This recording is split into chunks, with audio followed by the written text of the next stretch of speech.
এটা আমার সাথে কি আছে? ললিপপ। কত সুন্দর, প্রথমবার ললিপপ খাচ্ছি।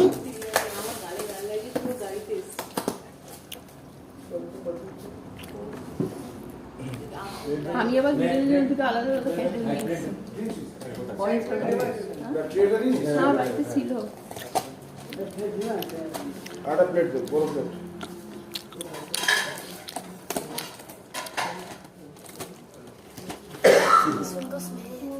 আচ্ছা কালকে ওটা ফেলবেন না বক্সটা, হ্যাঁ, ওটা বক্সটা দিয়ে কারণ কি আমাদের সুন্দর। বক্স আনতে ভুলে গেছি।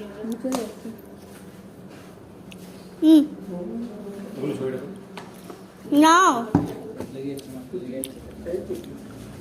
দে আর আরেকটা জিনিস, নিশু একটা মিনিট, নিশু এবার আসছে। বড় সাইজের কেক। প্রিয়াম কি একটাই ইয়ে দেবো না দুটো দেবো? একটাই। আপু কি গো, তোমরা দুজনে ওই দিকটা গিয়ে দাঁড়াও, তারপরে আমরা। হ্যাঁ তোমরা ওই দিকটা যাও। নাকি না শুনছি দাও, ওকে ওকে দিতে না, ওরা বাচ্চাগুলো থাক না। আচ্ছা চলো তুই ইয়ে কর, আবার ছিঁড়ে বাই বাই।